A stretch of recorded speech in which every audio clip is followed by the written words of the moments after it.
Hello, everybody. Drasco here from 10knorm.com, where my main mission is to help heart-centered entrepreneurs who know all the business strategies normalize their next 10K month, week, day, etc., and do so by mastering what's between their ears.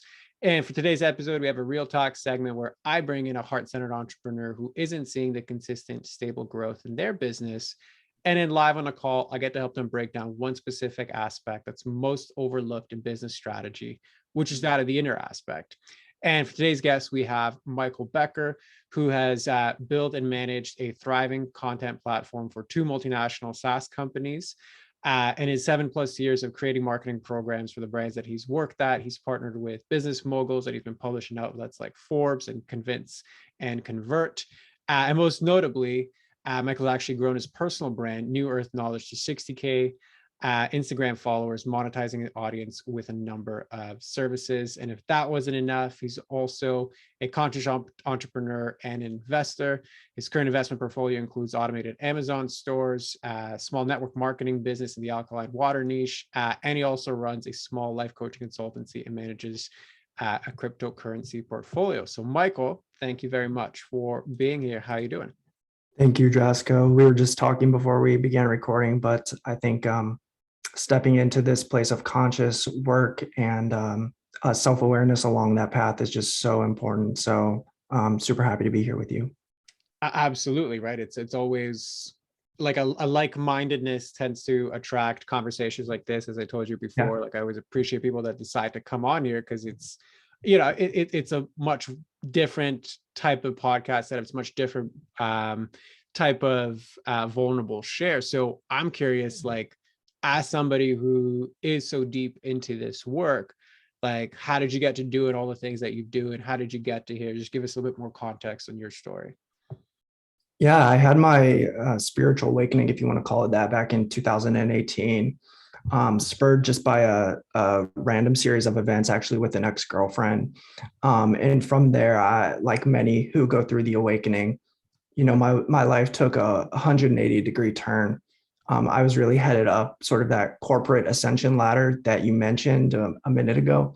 And, you know, I think part of that process of awakening for me was a reset of my career conditioning, which had basically been laid out for me through the years of high school, college, and, you know, getting a good job after that, like it does for so many of us. But, you know, at that time, I didn't really even understand what I didn't know, right? My context was so limited by what I had quote unquote learned in school, that I didn't have the expanded perspective that I needed to understand my true potential. And, you know, I met a life coach who I ended up working with for a period of time. And that really opened my eyes to the possibilities that not only coaching could enable, but that conscious entrepreneurship could bring to my life and to others. And that was around the time I created the New Earth Knowledge Instagram account / brand, which has really grown nicely.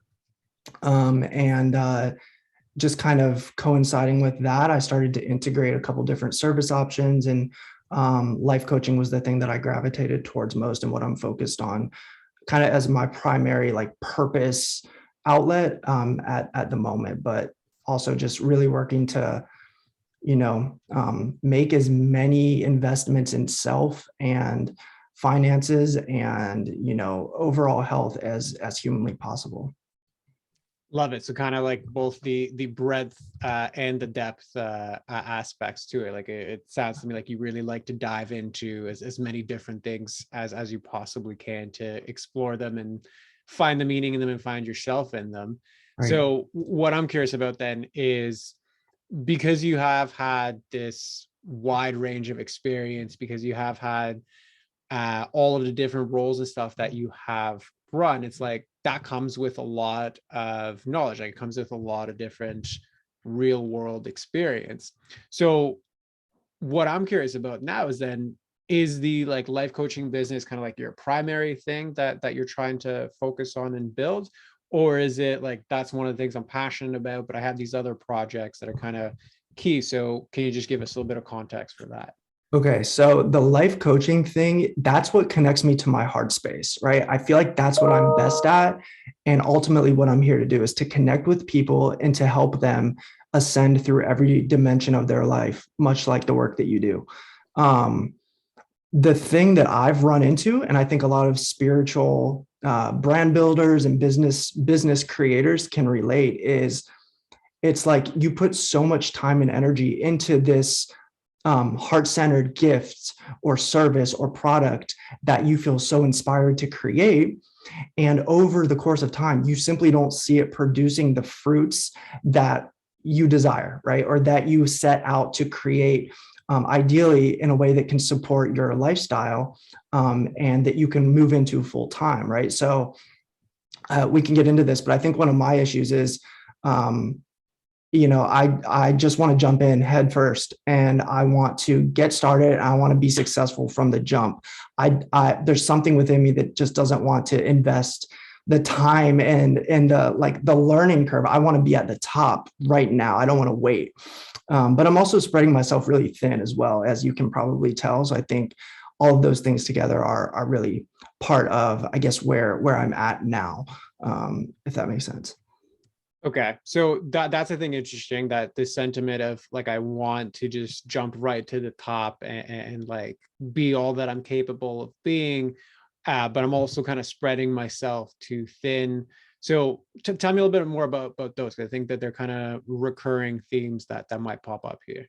Yeah, I think so as well. I mean, part of it too is just like living and scrolling and absorbing data and information in this digital age of Instagram and of influence, where I, just like everybody else, log onto my phone, right? And I see what I see others claiming or proclaiming to be or do in the world as coaches, as, 10K earners a month or $10 million a year, like doing this, doing crypto, doing ecom. Like everybody's a coach nowadays, you know that. And so there's a part of my ego that's like, I see that and I want that. I want to be that person. I'm just as good as they are. I know I'm as smart as they are. I know my power and my potential. So it wants to make that leap from A to Z and get there right now. It wants to be that person now. It doesn't want to wait 3 or 5 years to get there, right?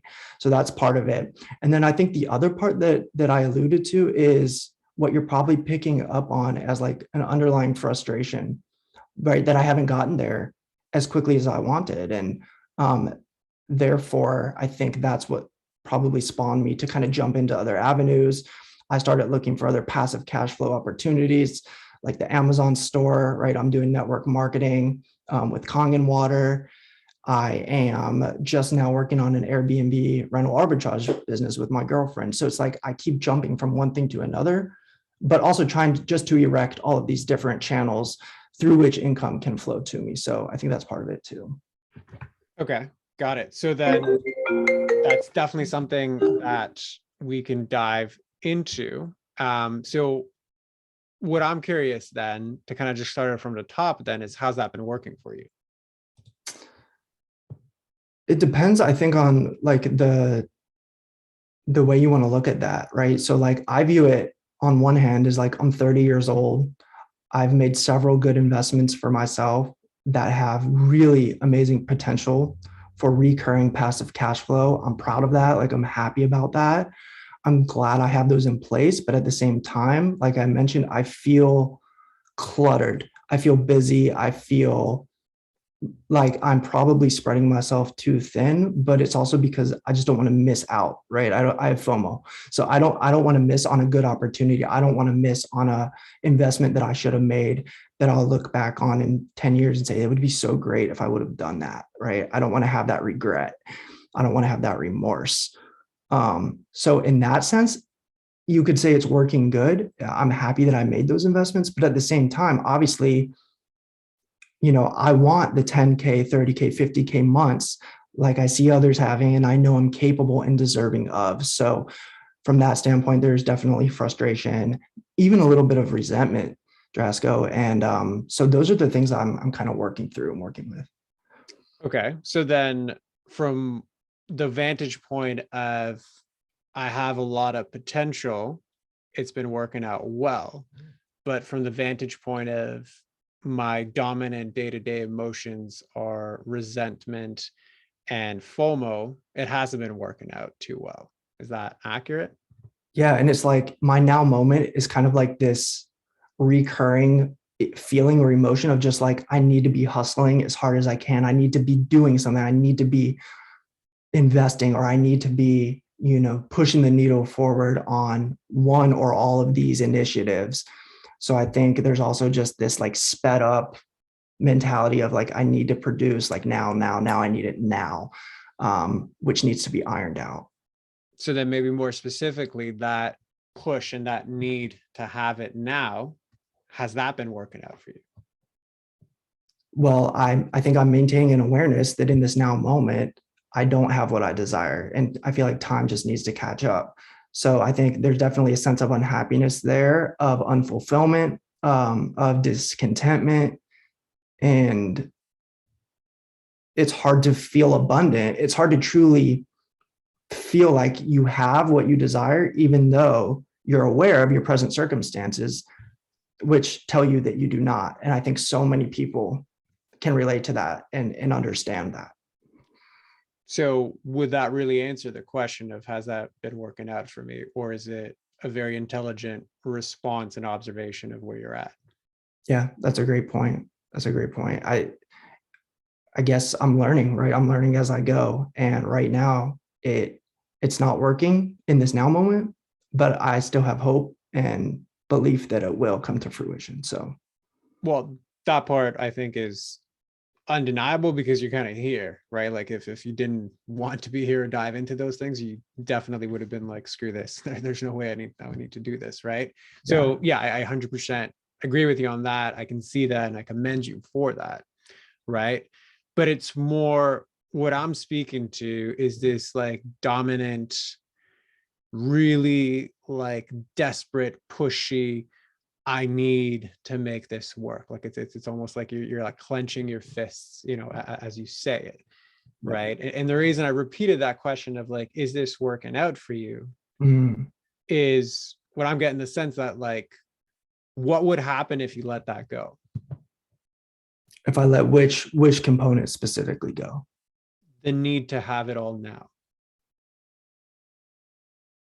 I would feel like I was not lacking, but I think like not producing or working as hard as what I could be. And I pride myself on pushing myself to the limits, I think.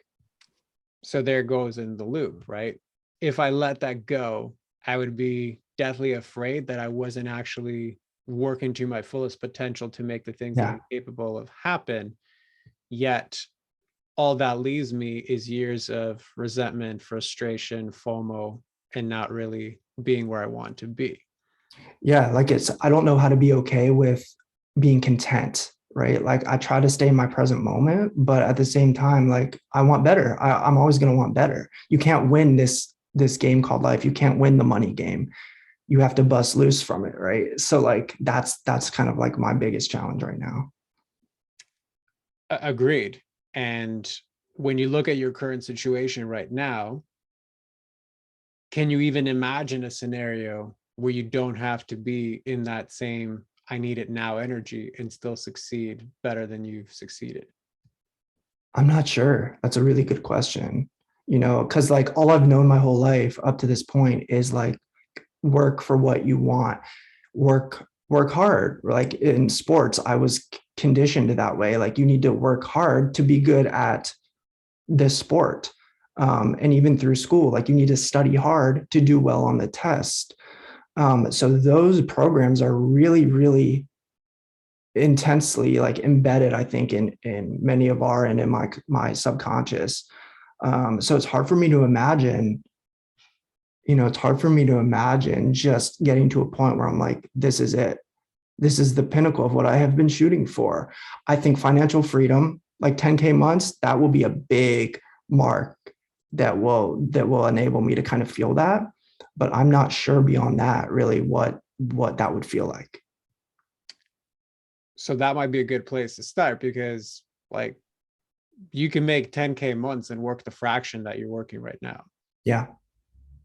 Like that is a possibility, but it sounds like it's a possibility for others and not for you.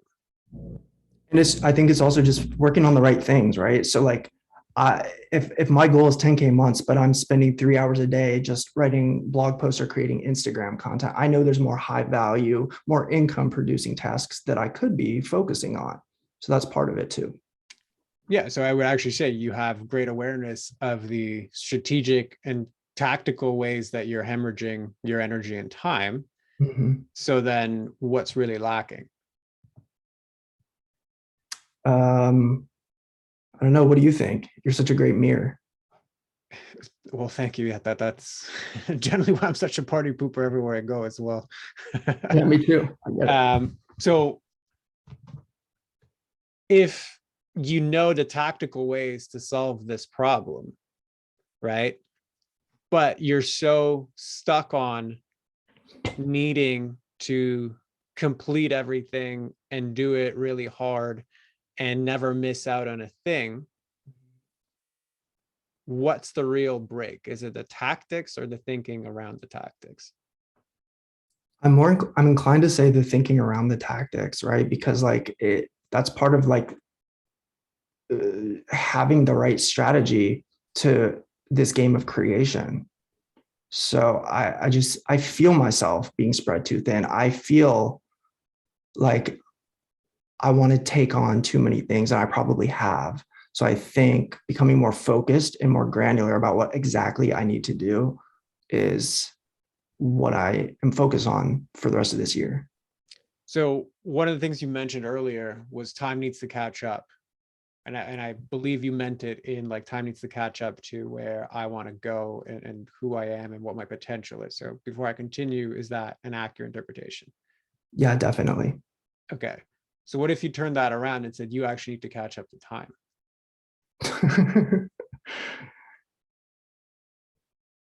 Yeah, I see, but like that makes me just feel like I need to run even faster to catch up with time.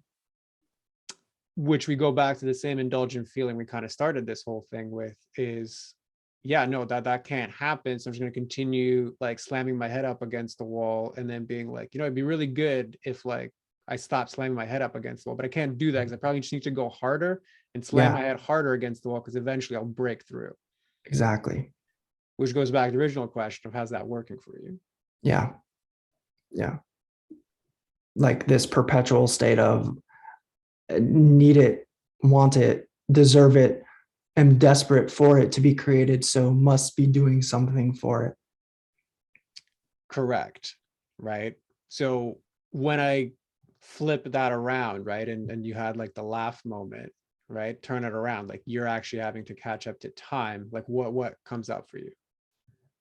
Well, that version of me really does exist in a future now moment and in my own consciousness and my own kind of like life timeline that I know I created and planned. I wouldn't want it this bad if I wasn't going to create it at some time for myself, right? Like I don't believe that we have these inherent desires that are so strong that are unattainable for us. I think if you want it so bad and it speaks to you, then you will attain it. It's really just a matter of either catching up to time or waiting for time to catch up to you, however you want to look at it. So from that sentiment, how would you catch up to time? I don't like that's an impossible thing to do. I don't know. I don't know the answer. Okay. So right now, from my vantage point, it's like I know what I want. I know my vision. I know that it needs to like happen. I know that on some level I'm capable of it. I deserve it. I want it. I can see it. Time just needs to catch up. Right. It just needs to hurry up and get here now because Yeah. clearly I need it now. Yeah. Yeah. That's accurate. Okay. So if you invert that, it becomes opposite. It becomes time is actually the one that's most undefeated out of all of us. It will pass regardless. Yeah. And really, you're asking something of time that time can never actually give you. Right. you are the one that has to pay homage to time with regards to what you do moment to moment. And right now, moment to moment, what you're telling time is, I want to spin 10 plates at all times under all conditions. I'm not looking for like the possibility that I can even spend my time flipping one plate, be happy and actually more successful. And time says, okay, that's cool. That's what you're going to get. So how does that fall for you? Good, good. I mean, I think there's an added emotion of I guess like contentment or of patience kind of in that paradigm that you just shared, where it's like it's okay to wait. You know, it is okay to allow things to unfold and to work in time, as opposed to trying to fight it or race it or battle it, you know? So like, I hear you, I agree. Just knowing myself, like my fear is that when we get off this call, I'm going to run over to my new Airbnb unit and I'm going to start decorating it and trying to finish it like a madman. And then I'm going to start looking at my crypto and I'm going to start completing my master course and working on all these things, because I don't know how to pull myself out of that. It's just like, that's part of high performance that I enjoy and that I want to do, you know? So is that a part of high performance, or is that something you believe is part of high performance? Yeah, that's a belief, right? That like you have to be consistent, persistent, and productive like all day, every day to succeed. Okay, agreed. But now let's take that a bit further. Like, what does that actually mean? Like, if you look at a high performer, are they actually doing 10 things all at once at all times? Exactly. I mean, they can't be, or else they wouldn't be able to focus. They wouldn't be able to stay in a lane at any given time, right? Like if I'm a master, if I'm a jack of many trades, I'm a master of none. And I know that to be self-evident. Like that's just a fact. So right. So going back to the original question, then, if you're aiming for high performance and you're aware that the behaviors you're doing right now are actually antithetical to high performance, are you actually chasing high performance, or are you chasing something else? I think you're chasing something else. You're chasing this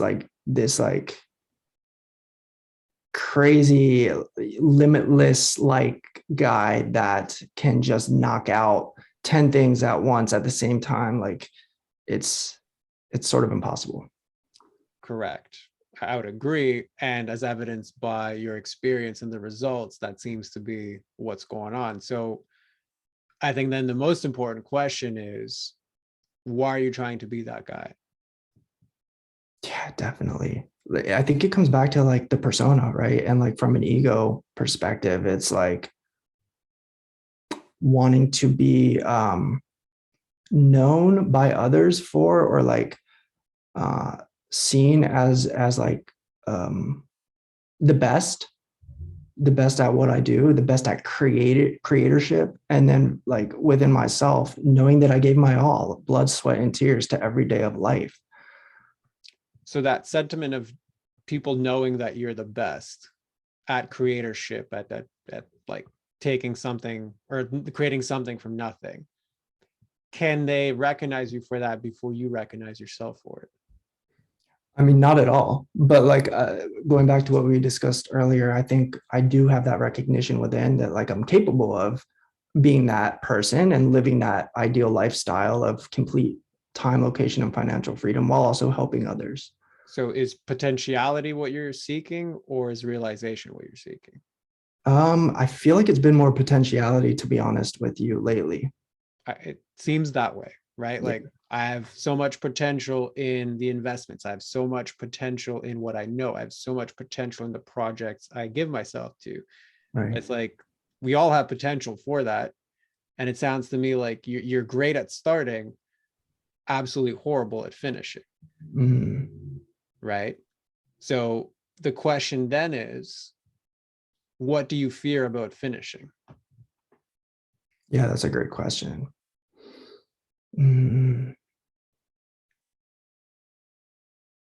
I think like the finality of it is what's coming in. um, So finality of what? of a project or a period coming to culmination and detaching from a piece of me that I feel like I have given my heart and soul to build or create or bite off in this life, you know?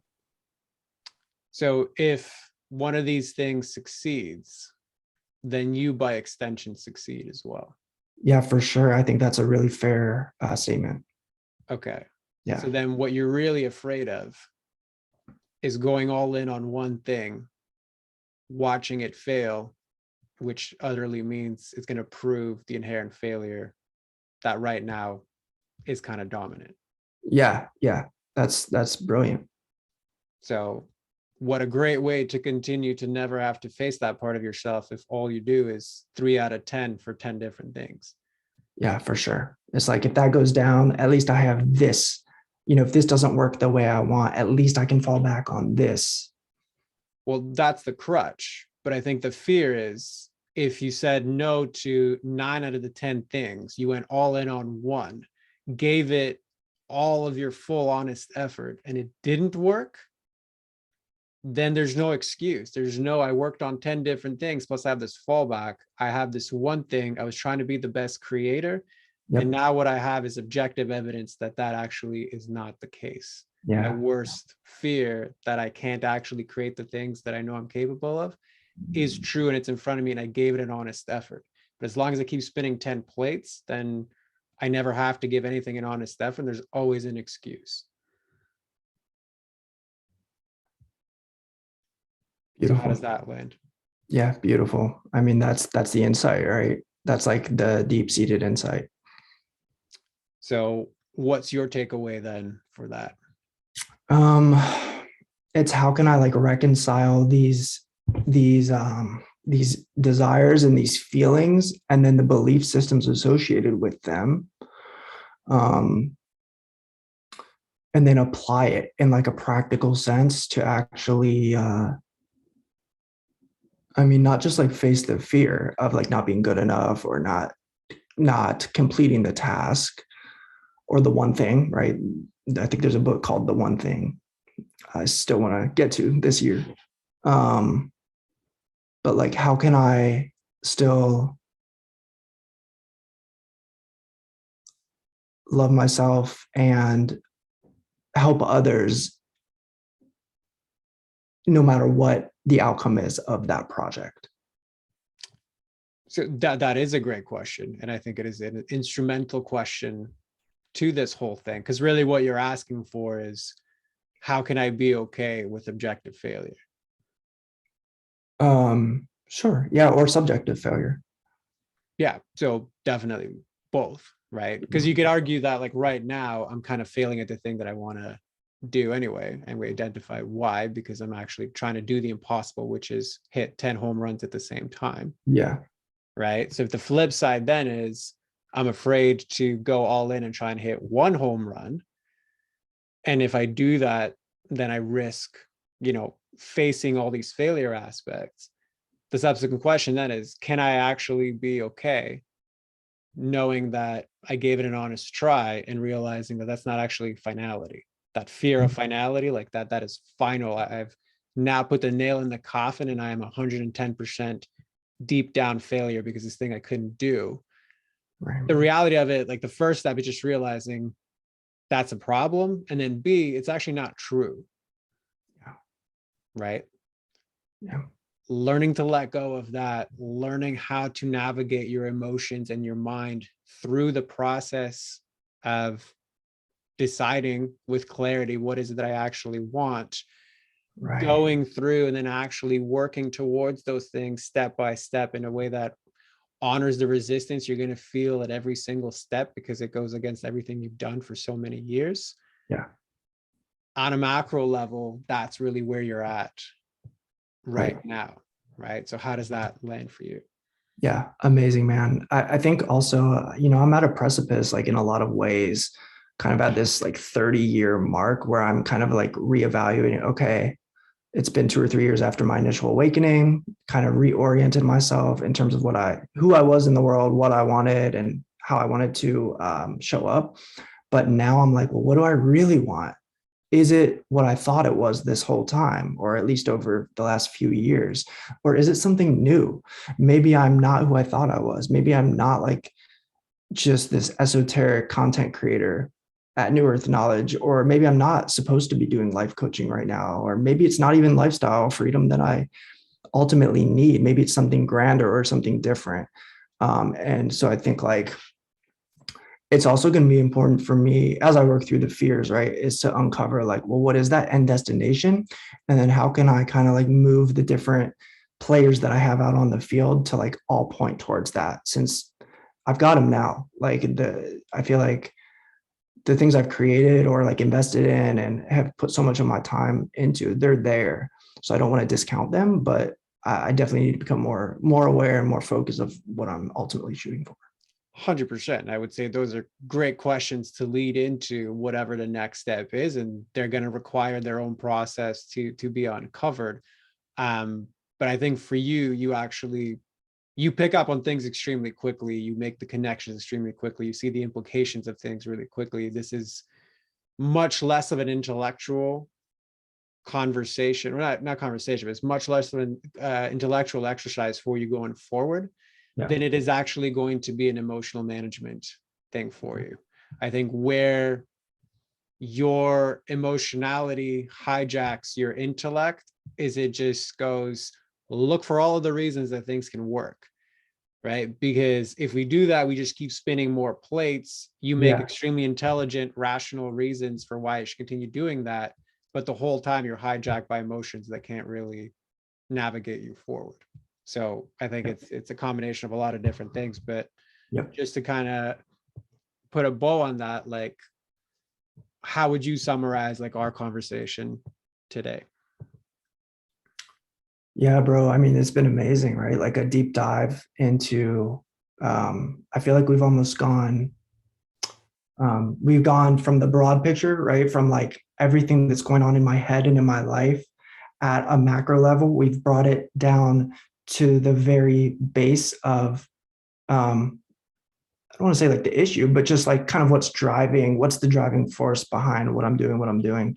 And now I'm finally kind of internally feeling like I'm coming up to breathe a little bit. I'm trying to get a little clarity, I guess, on more practical next steps and like, what do I walk away from with kind of like to-dos, or even just like a mental ledger of like, here's how I want to, here's the paradigm I want to bring to the next week, 2 weeks of my life.